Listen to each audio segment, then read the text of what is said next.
In this video, I'm going to demonstrate how to cut 2.5-inch diamonds and how to sew 2 days of the temperature quilt together to form one quadrant of the star block. So to start out, I have what I need to do this. My ruler with my 45-degree line. I like the Creative Grids rulers. And I have pins, my rotary cutter, my 2.5-inch strip, and then since I'm just doing one quadrant, I have 2 different background pieces so you can see the contrast like you would see in the temperature quilt. But I have a 3-inch square and a 4-inch square of each of these colors. To make a quadrant, you really only need one square, one 4-inch square and one 3-inch square, but like I said, I want to show you the contrast, so that's why I'm using 2 colors. So to start out, you need to cut a 2.5-inch by width of fabric strip, and then you need to open it up like this, and I'm going to move these pieces up out of the way. And the first thing we'll do is cut our first 45-degree angle, which also cuts the selvage off. So to do that, I line my 45-degree line up here along the bottom of the strip, and then make one cut like that. So that's our first 45-degree cut. Then we do the same thing. We line up the 45-degree angle with the bottom edge of our strip, and then the left side of our strip is the 2.5-inch mark, as you can see here with the black circle, 2.5-inch. So we're measuring 2.5 inches from here to here, so you'd see 1, 2.5. And make sure you apply good pressure and you have a sharp rotary blade when you're cutting the diamonds. We don't want the ruler to shift at all. So that's how you cut a 2.5-inch diamond, and I'll do one more because we need 2 to sew one quadrant together. So again, line up the 45-degree line with the bottom of your strip set here and the 2.5-inch mark along the left side. And if you're cutting multiple days at once, you should be able to cut at least 10 2.5-inch diamonds from one with the fabric strip. You can cut what you need for whatever you're working on and then put the strip away with your other fabric, or just cut 10 at once and hope that you use them throughout the year. It's totally up to you. So now I'm going to cut these squares in half along the diagonal. So I'm just going to put 2 on top of each other.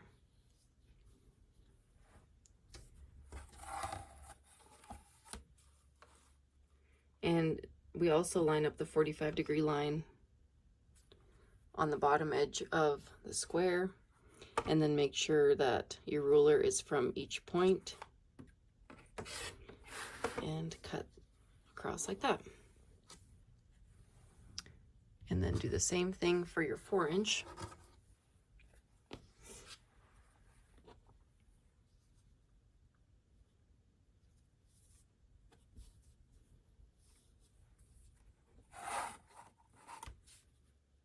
Line up your 45-degree line and make sure that your cut is going to be from each corner.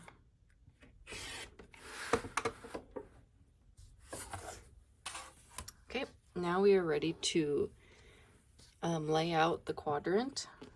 So I'm just going to start like this so you can see how they will each be arranged. So let's get one triangle of the light blue of each size. So your smaller triangle will go here, and then your larger triangle will go here. And then for the larger, or for the dark blue, the other half of the quadrant will go like that. and like that. So you can see that these are the mirror image of each other. So keep that in mind as you are sewing and arranging all of your days.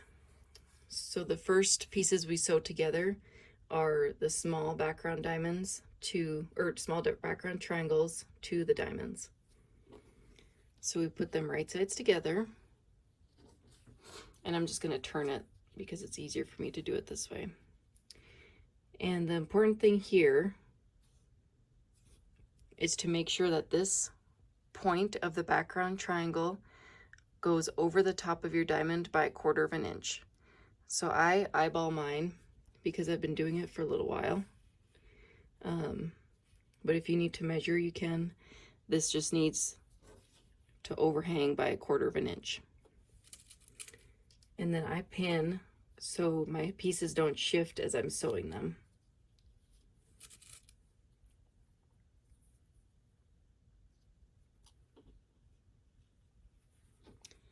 So that's how the top will look, and then the back will look like this. So you will have some extra, about 1/4 of an inch on this side, and that's okay. So we will trim our quadrant once we're finished. But the important thing, like I said, is to make sure that this goes over the diamond by 1/4 of an inch. And then we'll do these ones. Put them right sides together.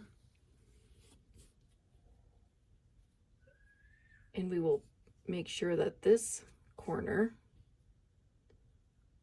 goes over that edge by 1/4 of an inch. And then pin that in place.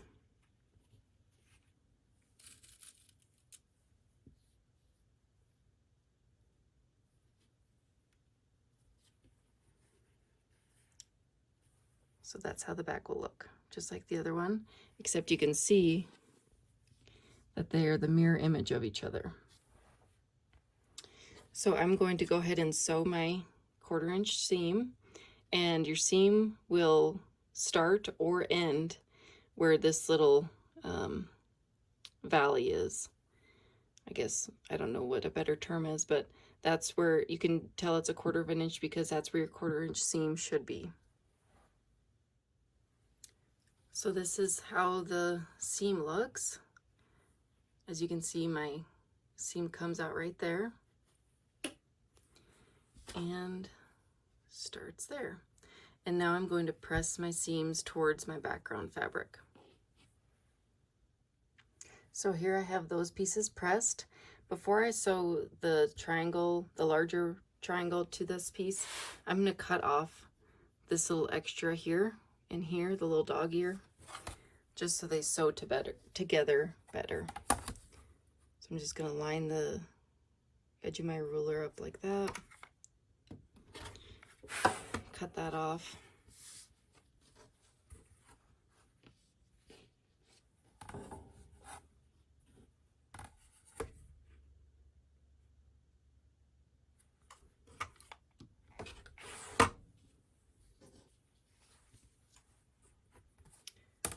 Okay, so now we will pin the larger triangle to this piece.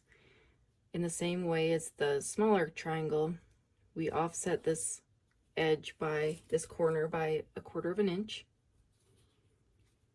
And this side might not line up exactly, and that's okay because we're going to trim after we sew these pieces together.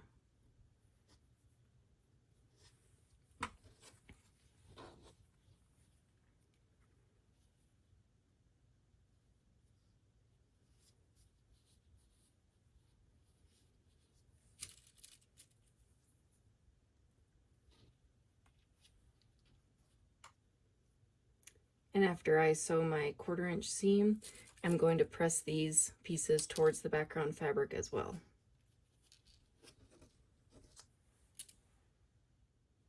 So here we have the 2 halves of the quadrant. Before we sew these together, I'm also going to trim off this little dog ear.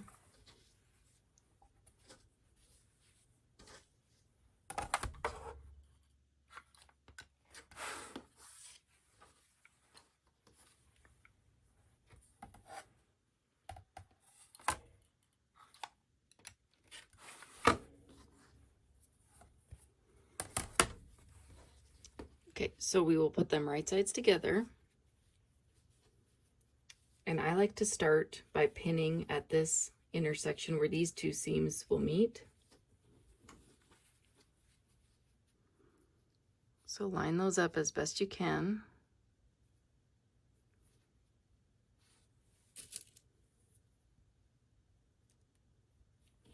And pin that, and then you will line up the center point. And then line up these edges to that point.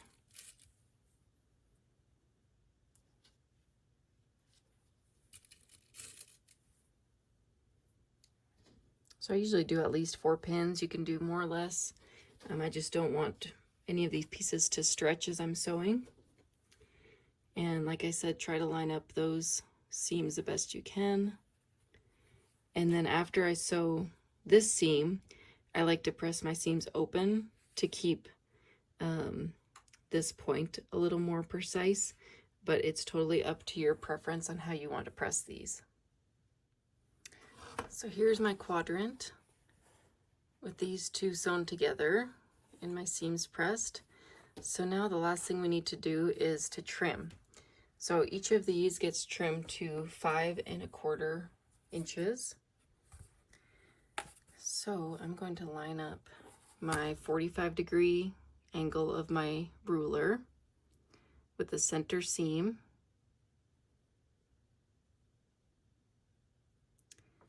And make sure that the background, we don't lose any background when we're trimming. So I am going to trim off some of this diamond, but that's okay. That's part of the trimming.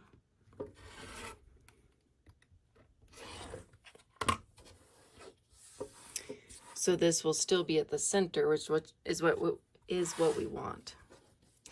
Now I'm going to flip it around like this. And we want to make sure we're trimming at 5 1/4, which is right there. So make sure the 45-degree line is still down the center on that seam. And we want to make sure that these points are at least 1/4 inch in from each side. Yeah, I'm just making sure that's 5 1/4. We don't want to lose these points when we sew them to the other blocks. So just make sure that it's at least 1/4 inch away.